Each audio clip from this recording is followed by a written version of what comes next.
let we know what is in situ conservation first of all, or let me define the in situ conservation. It is already familiar in the paper A1.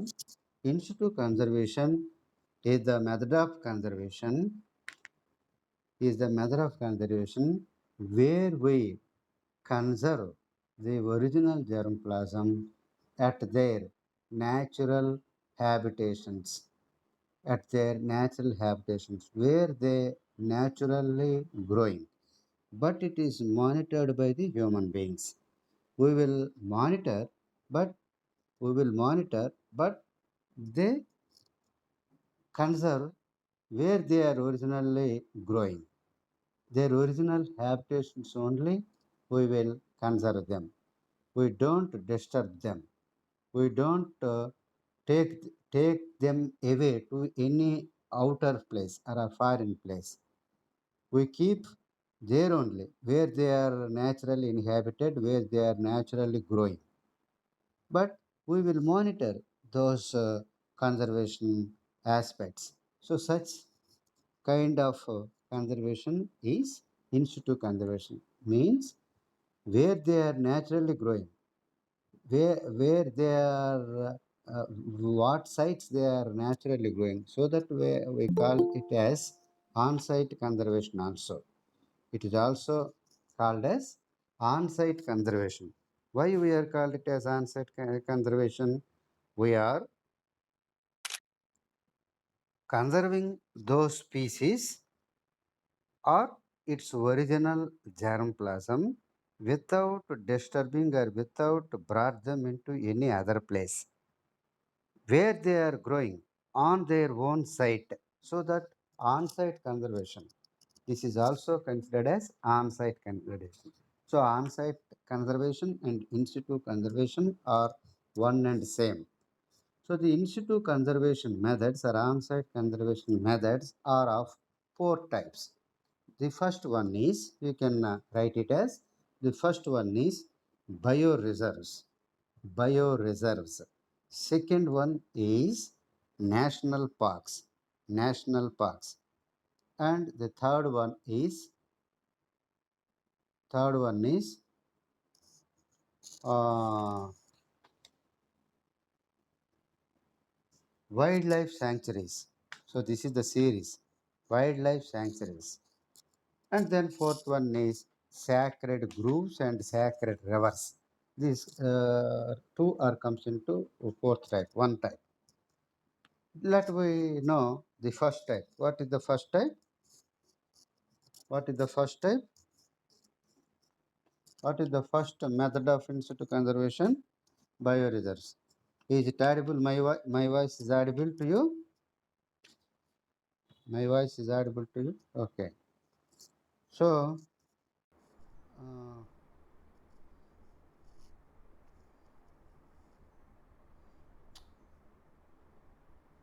happening. Now it is audible because it is failed, and again I join now. Okay. So let we know about bioreserves. Bioreserves. So what is bioreserves? అదే అడుగుతున్నాను నేను. Now ఎంతసేపటి నుంచి వినిపించట్లేదు?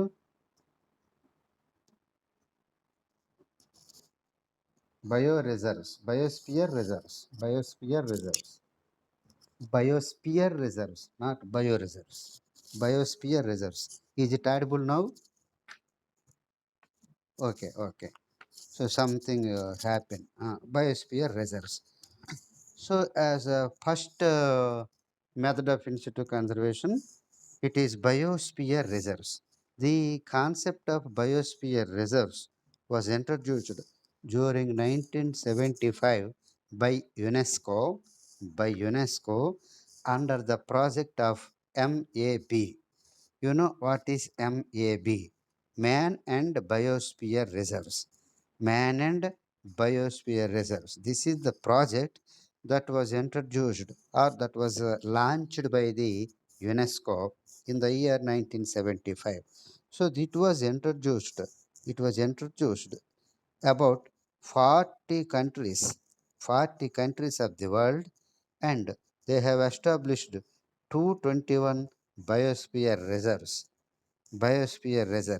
with the main objective of to conserve the original germplasm of so many species, not only a particular species. We aim at to conserve so many species at a single site, at a particular site. This is on site conservation. So not only conservation of one or two or some other species, the objective of the establishment of biosphere reserves is to conserve the biodiversity, to conserve the total biodiversity. So this kind of biodiversities are legally bounded, and they are legally administered. It is monitored by legal, or some legal restrictions will be imposed. You should not enter to all kinds of zones. You can enter only some kinds of zones only. So the total biosphere reserves is about minimum of 5,000 to 10,000 square kilometers, and it is legally administered. Such kind of huge range of or huge area of conservation sites are known as biosphere reserves. So most of the biosphere reserves are 13 were established in India. So what are these 13 biosphere reserves that are established in India? The first one is Nilagiri biosphere reserves, which are extended into Tamil Nadu and Kerala. Nilagiri Biosphere Reserve. It is extended at the western coastal region of Tamil Nadu and Kerala. And the second one is Nanda Devi Biosphere Reserve at Uttar Pradesh, at UP, at UP. And the third one is Dehang, Debang, Dehang hyphen Debang Biosphere Reserve, Arunachal Pradesh. Arunachal Pradesh. Fourth one, Sundarbans. Sundarbans Biosphere Reserve, West Bengal. Fifth one, Thora Citrus Mountain Ranges. Thora Citrus Mountain Ranges, Meghalaya. Meghalaya. Sixth one is Manas Biosphere Reserve, Assam.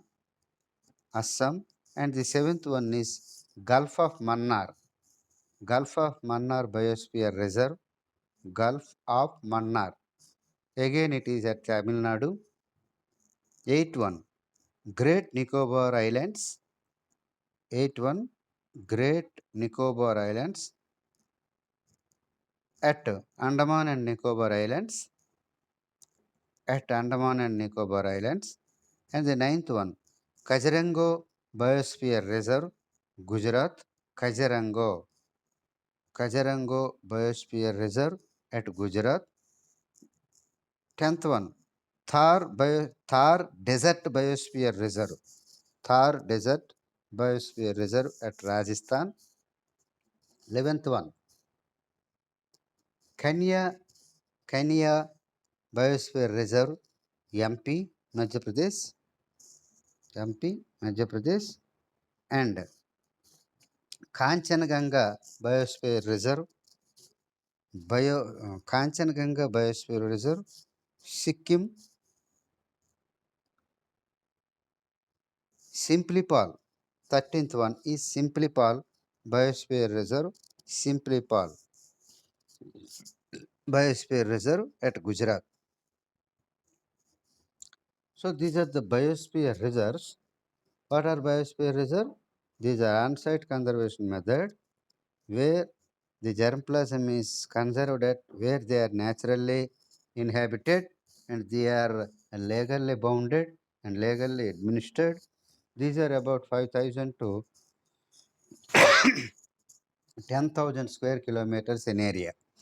And these biosphere reserves are divided into three major zones. Three major zones. We came to know from center to periphery, the total center area where the original germplasm or original species, wild species are inhabited, that region is known as core region. Core, C-O-R-E, core region. So this core region is legally bounded. No human interference, no interference of others. So strictly it is legally bounded and legally administered. No other interference and other activities, human activities will not be allowed. Only the original germplasm or natural species will grow there. That is known as the central core zone. Core zone. The second one is buffer zone. Second one means the area which is surrounded by the core zone. We are coming from center to periphery. This the centermost area where the original germplasm or original species, natural species are growing. That is core region. Outside the core region, which the region which is surrounded by the core region is known as buffer region. So this buffer region are meant for to provide natural resources and utilization of natural resources efficiently. Also, they perform the research and other activities, and also they will impose some uh, policy matters, some policy matters for the administration of this kind of animals or plants that are conserving. So this is known as buffer zone. Means in buffer zone, human interference is very less. That means the technical people, the are scientific people are only interfere in this zone. They are conducting some research and other activities, and also they will communicate these research activities to the scientific community, and also they will impose some plans and plannings at this region only. So this is the buffer zone, second zone, and the third zone is transitional zone. That means outer zone that is surrounded by the buffer zone. The outermost zone is known as transitional zone. So this transitional zone, there the human interference is allowed. The human interference is allowed, but it is also bounded by the legal people, legally administered. But the people who are interfere in this zone will take necessary actions in order to conserve the germplasm, in order to conserve the original species. So here some crops are going. Some people are also living, that is, human habitations are also there, and also some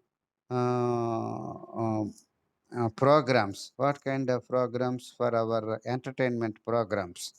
Entertainment programs are also arranged, and also some awareness programs such as on growing of forests, the awareness on environment, the awareness on importance of biodiversity, the awareness on pollution control. Such activities will be there at the outermost zone, that is transitional zone. That means By all kind of these activities, by all these activities, some revenue is also generated. Some revenue is also generated. So with this revenue, so the biosphere reserves will be monitored. So this kind of conservation, in situ conservation is known as biosphere reserves. You should remember that biosphere reserves concept was launched by UNESCO in 1975 under the MAB program, MAB program. You know what is MAB? So this is about biosphere reserves under in situ conservation. Let we go another second type of in situ conservation method. The second in situ conservation method is national parks. So this is also you can put a side heading as national parks. This is also in situ conservation means the original germplasm or the species that are growing at where they are naturally inhabited without disturbing, without brought them out to any other place. But these places are completely confined to a conserve a specific species that is confined to a specific species that is for example uh, Sundarban National Park you take, where we conserve tigers and some dolphins and also some crocodiles. So there are it is confined to some specific species, whether it is animal or plant. Whereas in biosphere reserves, no specific species restriction there. They are all the species. That means the main aim is to conserve the total biodiversity. To conserve the total biodiversity. That is the main aim there. But here in national parks, with main objective of to conserve specific species which are abundantly rich and also which are going to be threatened and also which are going to be in endangered state. So that kind of species will be conserved. They are specially bounded. Also, they are specially bounded by legal administrations. Legal people also monitor this kind of in situ conservation also. But the human activities are completely banned, not allowed. The human interference or human activities are not allowed, completely not allowed, completely banned. At in India, there are 82 national parks, 82 national parks that are extending totally 15.67 million hectares of land area. 92 national parks are there in India. All these 92 national parks of India are extending over 16.67 million hectares of land area. So in India, it is said to be the first national park was established at Nainital of Uttaranchal in the year 1936. This is said to be the first and foremost national park that was established in India. Also, this is said to be one of the prominent national park in India, national parks in India. So, this national park is called as Corbett National Park, Corbett, Carbet, Corbett National Park. So, what is Corbett National Park? This is the first and foremost national park that was established in India in the year 1936. Where it was established? It is established at Nainital. Where is it? The Nainital is belongs to UP, Uttar Pradesh. Now it is separated as Uttaranchal. So it is better to write as Uttaranchal. Uttaranchal. So also it is considered as one of the ancient national parks in the world. This is one of the ancient national parks in the world. This is first and foremost in India. Also, it is one of the ancient national parks in the world. So, can we note down some of the important and prominent national parks that are in India? For this, you have to draw a small table. A small table. Prominent national parks in India is the side heading, and you can write it, draw a small table. The first table, the first column is serial number, small column, and the next big column, name of the national park, name of the national park, and third one, small column, area, small column, area, and fourth and last column, you can say big column, or you can keep whatever the place is left in the page. That is, that is the name of the species, name of the species conserved, name of the species conserved. What species are conserving there? Name of the species conserved. First one, serial number, first one, and name of the national park. Kaziranga National Park, Kaziranga National Park, Sivasagar District, Assam. Sivasagar District, Assam. Area,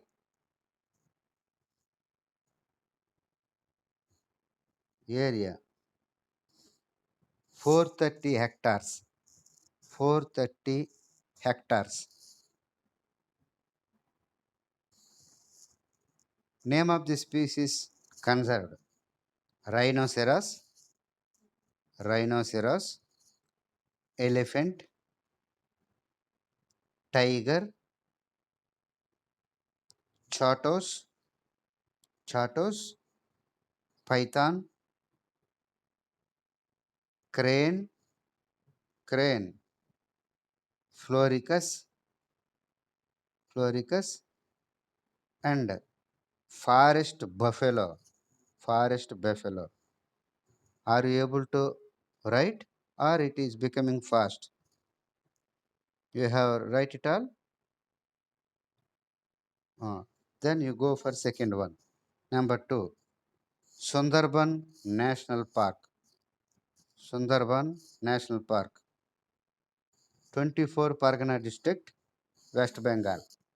Sundarban National Park, located at 24 Pargana district name adi 24 Pargana district, West Bengal. The area is 2,585 hectares. And names of the species. Names of the species. Names of the species. Tiger, forest deer, forest deer, chatos,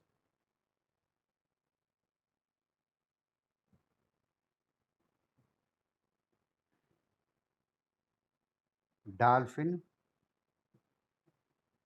crocodile, crocodile. Third one, Carpet National Park.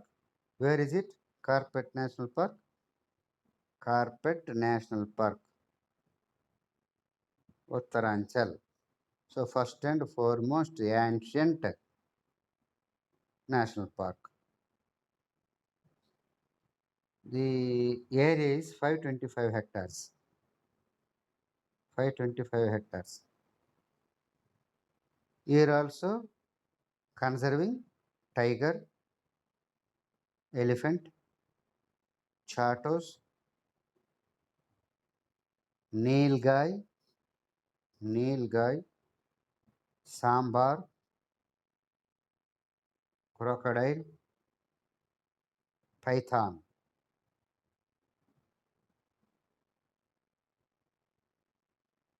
And fourth one, Gir National Park. Fourth one is Gir National Park. Gir National Park. Area 1412. 1412. 1412 hectares. These are all hectares. Area in hectares. Names of the species that are conserving: Asian tiger, Asian tiger, chatos, hyena, hyena is a bird, hyena, sambar,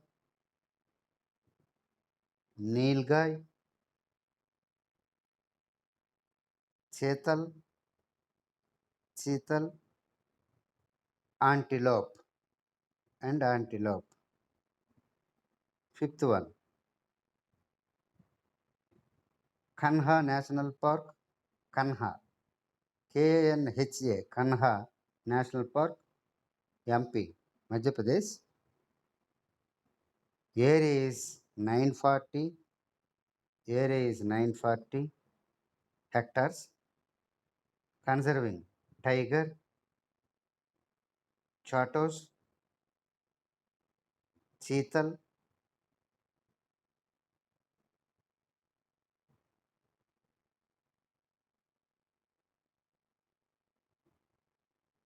deer, langur,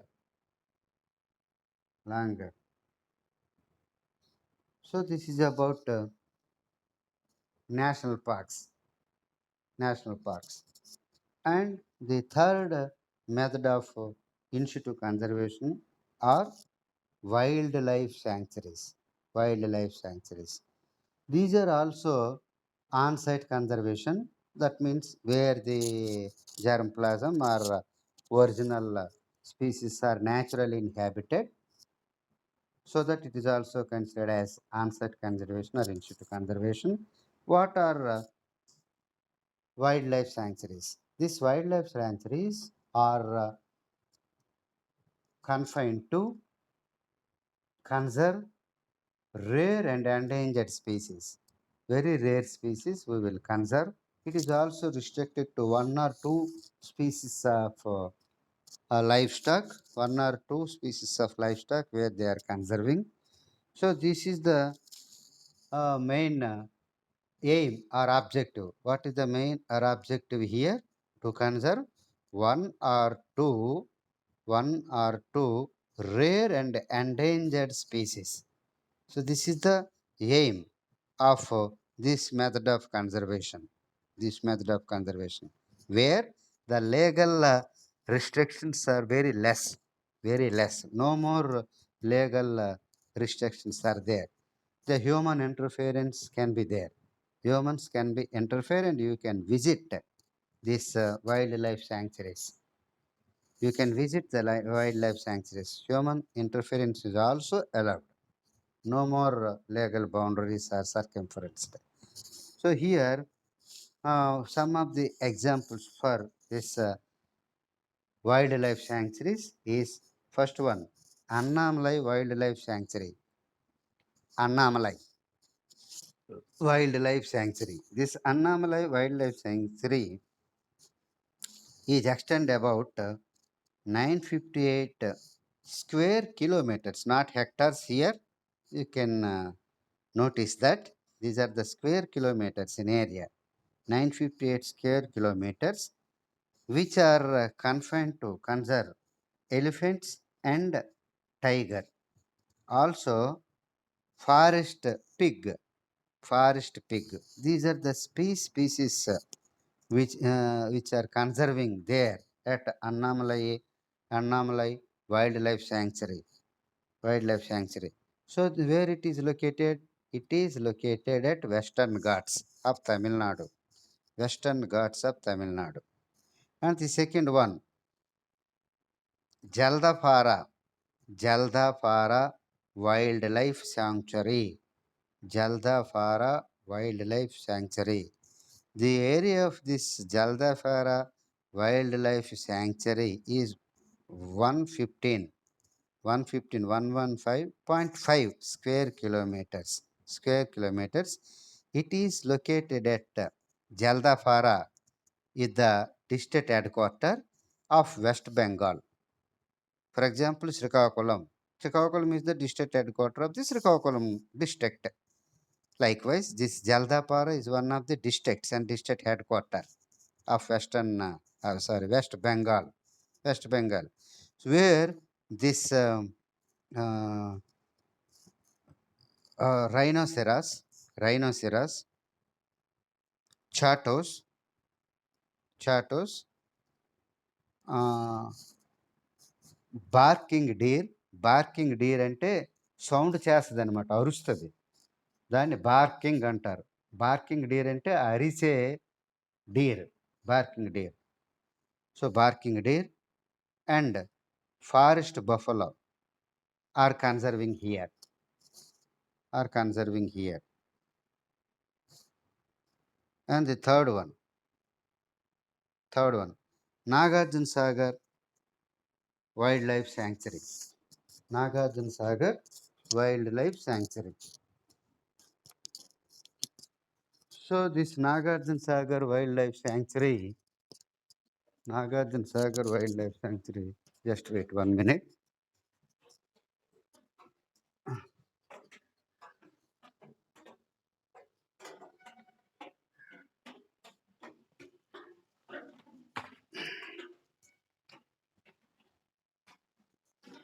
Please wait. Rain is coming. I am taking some. So, 1 minute. Sorry for the inconvenience.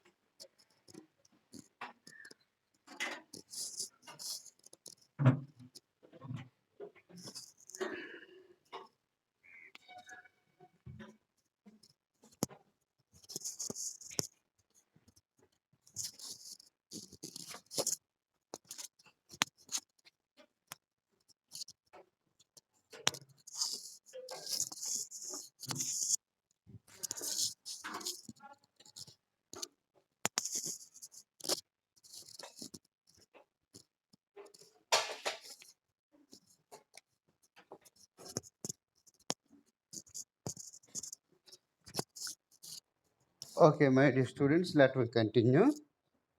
All are you in the meeting? Okay. Something happened. Some rain is coming. I am good.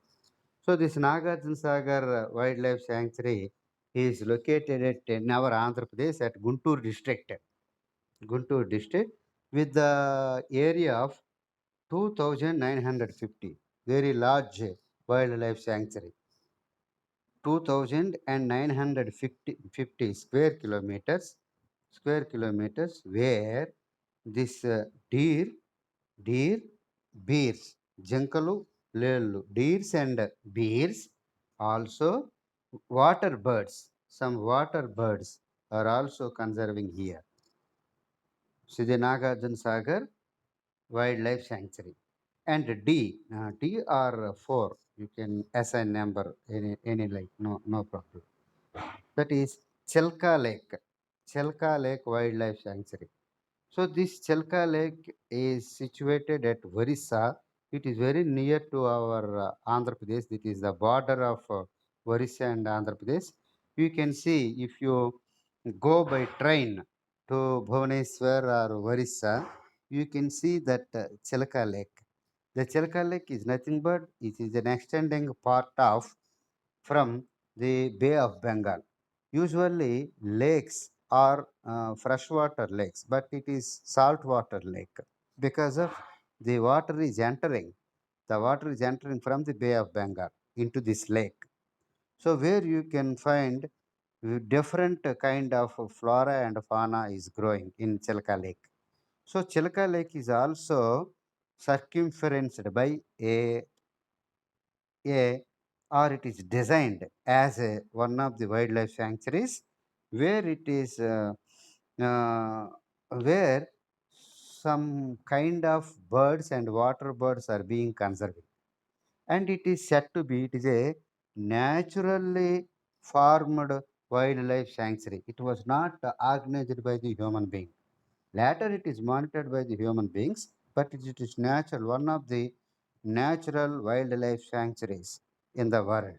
In the world, this is the specialty of the special feature of this wildlife sanctuary. It is naturally formed. It comes under natural wildlife sanctuary, Chilka Lake. And the second one is next one is Maunas, Maunas, Maunas Wildlife Sanctuary. So this is situated at Assam in Kamaropa district of Assam. So the area of this wildlife sanctuary is 580 square kilometers, 580 square kilometers, where pygmy pigs, pygmy పందులు, pygmy pigs, golden langur, golden langur, and other other species of birds are being conserving, are being conserved, are being conserved. What are they? Pygmy pigs, golden langur, and some species of water birds are conserving here. And you can say any other wildlife sanctuaries, Kolleru Sarasu, Kolleru Lake Wildlife Sanctuary in Andhra Pradesh, that is at West Godavari district, where where the Kolleru cranes, some species of cranes are being conserved. And the next one in Tirumala Hills, that is uh, Shashadri Wildlife Sanctuary. Shashadri Wildlife Sanctuary, where it is situated in Tirumala Hills, where so many reptiles and other flowering plants are being conserved. Understand? And also one wildlife sanctuary is there in our district. You may well known. What is that? In our district, wildlife sanctuary. In our district, Telnelapuram, where that what is conserving there? Siberian crane. Siberian cranes are migrating from Siberia to here for their reproduction. Later they will go, and they are conserving here. We will provide to them with a small place with no legal boundaries and no other restrictions. Some villagers are also there. Human interference is there, no problem. Those people will also invite them, and they will conserve those species of birds, that is Siberian cranes. So this is about wildlife sanctuaries. And the last and fourth type of wildlife, the in situ conservation, or what is the fourth type of in situ conservation? The fourth type of in situ conservation is sacred groves and rivers. Some rivers are also there. Some rivers are also sacred. You know what rivers are sacred? The rivers are, for example, Ganga, Godavari, Yamuna, Sindhu. These we will see as sacred. Sacred means holiness, auspicious. Sacred means పవిత్ర అనే మాట వస్తుందయ్యా. Sacred grooves అంటే పవిత్ర స్థలాలు, పవిత్ర ప్రదేశాలు, పవిత్రమైనటువంటి ప్రదేశాలు. So these are the sacred groves. What are the sacred groves? So the sacred groves are mainly of most of the sacred groves are monitoring by the tribal people with their traditional knowledge. With their traditional knowledge. So the highly civilized people are may not be concerned about the sacred groups, but the tribal people are mainly concerned with this sacred groves and sacred rivers, sacred water bodies, because of they worship, they worship with their so many sanctity, with a high level of sanctity. They worship plants, animals, and some kind of snakes are also. So, as I rightly said, or I may not be said or not, Python, Python, excluding Python, all snakes, other snakes will be eaten by the Savara. But Python they don't eat. Why they don't eat Python? They believe that it is their deity. Deity means goddess. They deity.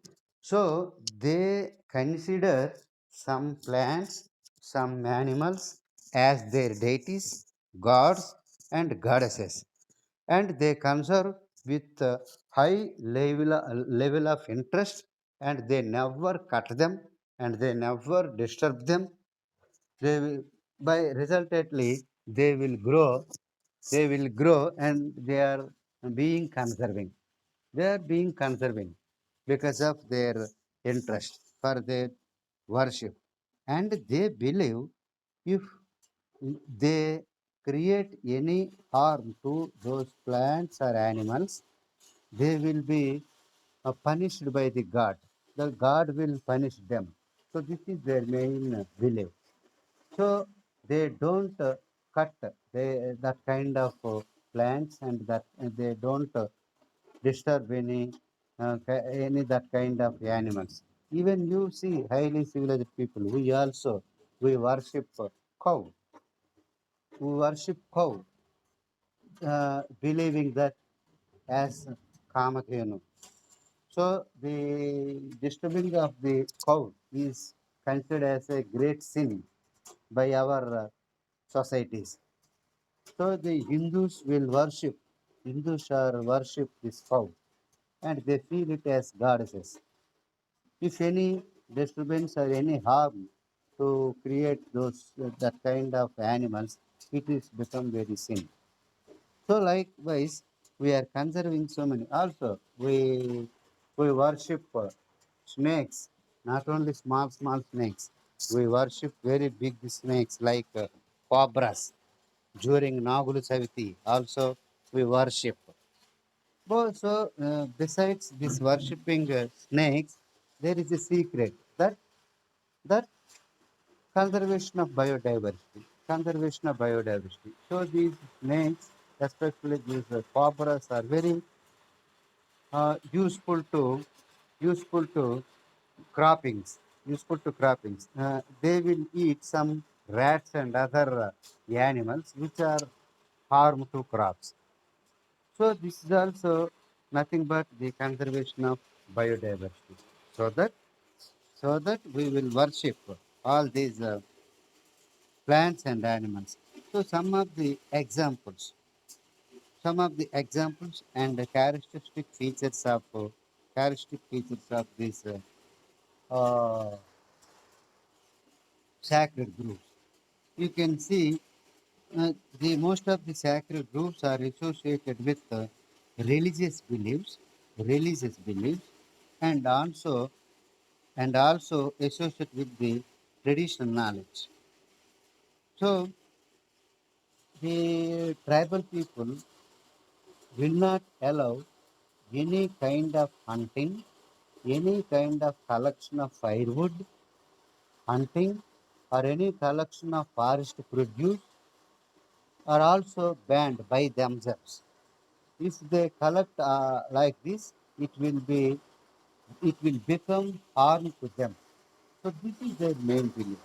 So all these beliefs are associated to associated with the religious customs, traditions, all these things.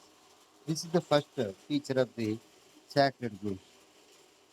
So these sacred groves are called in with many names at different places of India.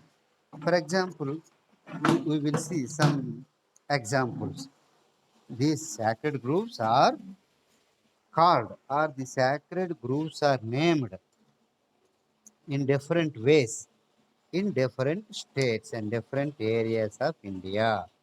For example, Deo Week, Deo, D-E-O WEEK, DOV in Maharashtra. DOVs are sacred groves in Maharashtra. And Saranas, Saranas, Saranas at Bihar and Orissa. So the sacred groves of Orissa and Bihar are called as Saranas. Varan in Rajasthan. The name of the sacred grove is Varan in Rajasthan.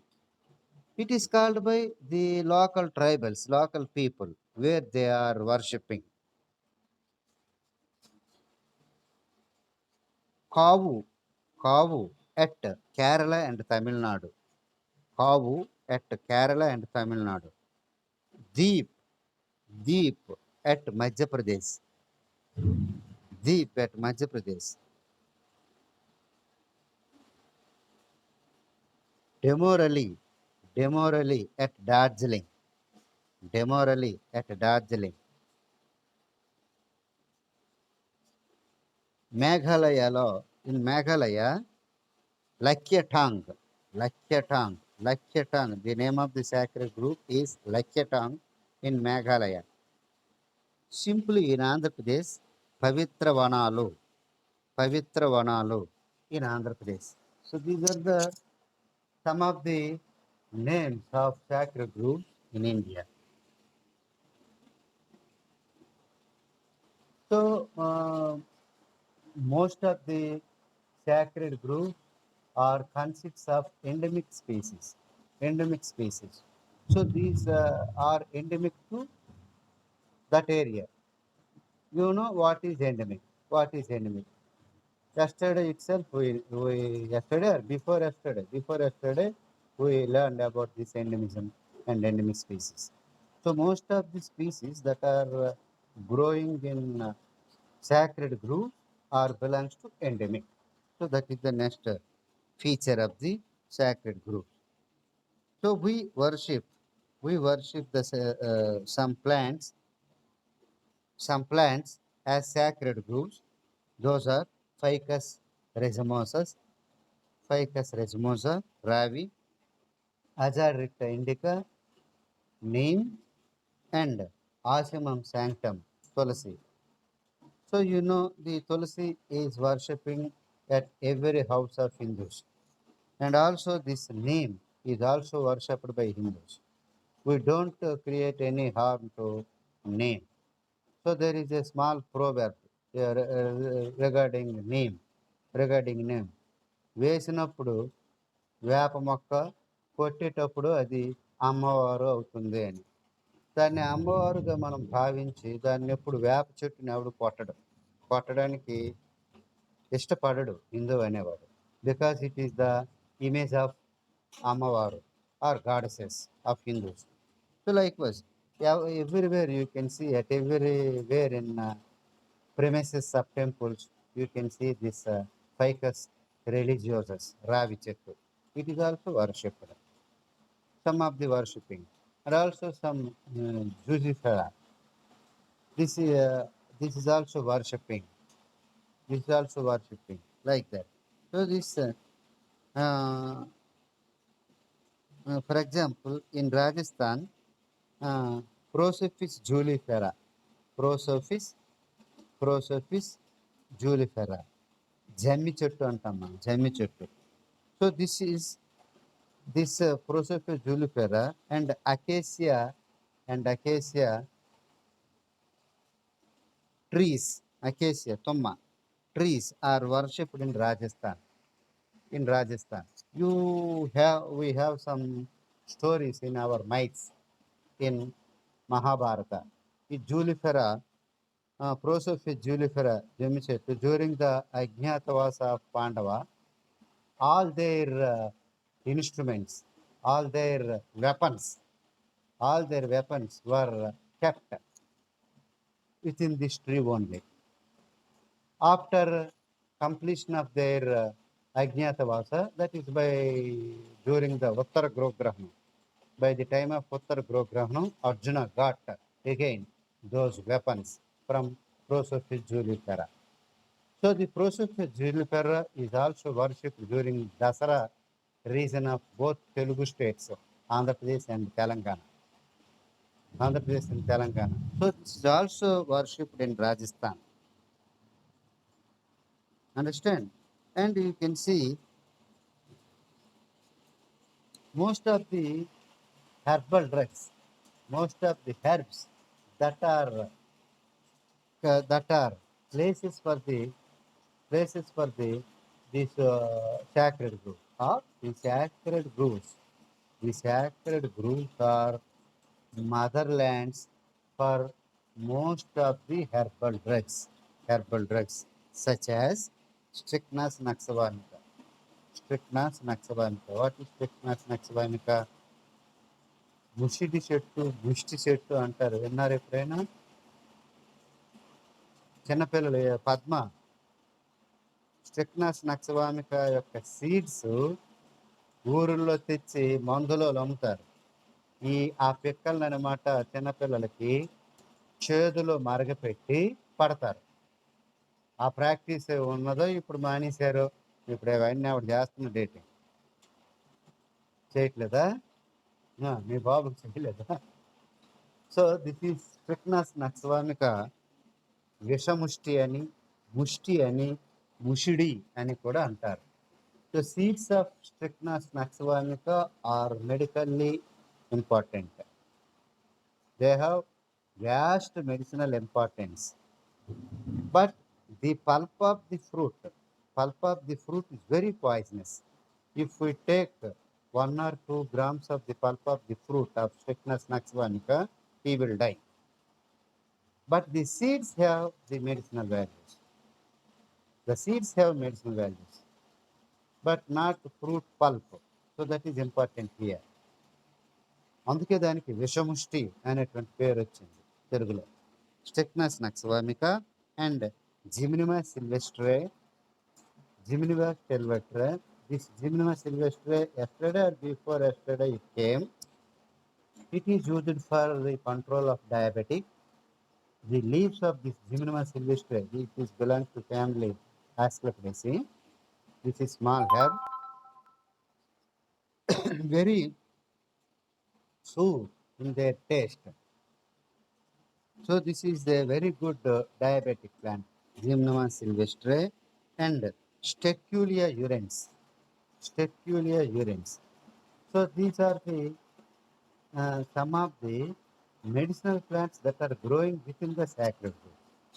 So sacred groves are motherlands for so many kinds of herbal drugs such as here we have give 3 examples: Strychnos naxavanica, Gymnema sylvestre, and Staculia urens. Then in Andhra Pradesh, you can see that Shashashala Kondalu, Shashashala Parvatachandra. As I don't say specially, I need not say specially how the sacredness and holiness is there at our Saptagirilu, Tirumala Hills.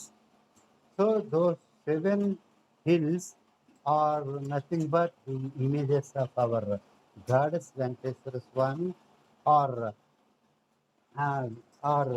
Vishnumurti, or also it is considered as Kali Yuga Vaikuntham. So where the 7 hills are considered as the sacred groups. Very, very good examples for sacred groups are our Saptagiris. Our Saptagiris 7 కొండలు మంచి ఉదాహరణ sacred గ్రూప్స్కి అక్కడ ఎవడు ఏవబడితే అవి చేయడానికి వీల్లేదు వాటన్నిటినీ పరిరక్షించవలసిందే అక్కడ పెరిగేటువంటి మొక్కల్ని జంతువుల్ని పరిరక్షించవలసిందే ఒకవేళ అక్కడ జనాల్లోంచి చూడండి మన పేపర్లో పడుతుంటే నాగుపాము వచ్చింది ఆ లైన్లోంచి పాము వచ్చినా some professionals are there to capture those snakes and they will deliver them into forest areas safely. They don't kill them because in order to conserve the biodiversity, because The God has created all the creatures on the earth along with you. Not only human being, along with human being, there are so many creatures that were created by the God. And you must live and let live. Let them live. We have to live and let them live. You have no right to disturb or to create any harm to any other creator. Any other creator. And you can think about those people are non-vegetarians. The non-vegetarians should think about the value of the biodiversity, about the conservation of biodiversity, about the aesthetic value of the biodiversity. Understand? Then this Sasasala hill region of Tirumala Hills and Kanakadurga Temple Hills at Krishna district at Vijayawada, Kanakadurga. That area also treated as a sacred grove. And Jalakarra Gutta, Jalakarra Gutta, Jalakarra Gutta at West Godavari district of Andhra Pradesh, West Godavari. And Thalupulamma Kona, Thalupulamma Kona, which is located in East Godavari district, East Godavari district of Andhra Pradesh. These are some of the sacred groves. And also you can see some sacred rivers. For example, Ganga, Godavari. You don't disturb the species, that is the water species which are growing there, which are growing there. These are natural, these are sacred rivers. Ganga, Godavari, Yamuna, Brahmaputra, Kaveri, even all most of the Saraswati, which is said to be underground flowing. All these rivers are considered as sacred rivers. The fauna and other animals that are growing in holistic and sacred rivers, you should conserve them. That means you must live and you have to let them live. Sarve jana sukhne bhavantu as well as sarva prano sukhno bhavantu. Saira. So this is about in situ conservation, and you have to learn about ex situ conservation. Actually, it will take one more class. Shall we continue it on Monday? Monday, will you join? If you join, I will explain. Respond. Huh? In situ conservation, and then ex situ conservation is remains one more class. So today and the day after tomorrow are holidays. If you join Monday by the same time, I will complete it. Yes or no? All of you should join. Not only one or two persons or four persons. Today, one option. Who is that? Porna. Porna. Not like this. You must all join by Monday. On Monday, we will shout it. ఆవేళ మనం చప్పట్లు కొట్టేసి మంగళం పాడిద్దాం. ఓకేనా? Monday నాడు ఒక class తీసుకుంటాను. అక్కడతో మనకి ఎక్సిట్ కన్జర్వేషన్ అయిపోతుంది. మీకు కూడా పరీక్షలు దగ్గర అవుతుంది. అర్థమవుతుందా? ఆవేళ మీకు కొన్ని సూచనలు కూడా ఇవ్వబడతాయి. పరీక్షకు సంబంధించిన సూచనలు కూడా ఇవ్వబడతాయి. So those are important rather class ఒక 40 నిమిషాలు చెప్తాను. మిగతా 20 నిమిషాలు 10 నిమిషాలు పరీక్షకు కావాల్సినటువంటి ట్రిక్స్ అవన్నీ చెప్తాను. So you must all join. So that will become very important class. ఆ పూర్ణచంద్రకు కూడా రేపు ఎప్పుడో ఎవరో ఒకరు ఫోన్ చేయండి. అనిల్, సాయి కృష్ణ, ఎవరో ఒకరు, మురళి, ఎవరో ఒకరు ఫోన్ చేసి ఆవేళ లాస్ట్ రోజురా బాబు, ఇవాళతో అయిపోతుంది, అందరినీ చేరమన్నారు సార్ అని చెప్పండి. చెప్పి సేమ్ సోమవారం 2 గంటలకు కలుద్దాం. మనం ఆవేళ పూజ చేసుకుందాం. ఓకేనా? Good luck. All of you good luck. All of you good luck.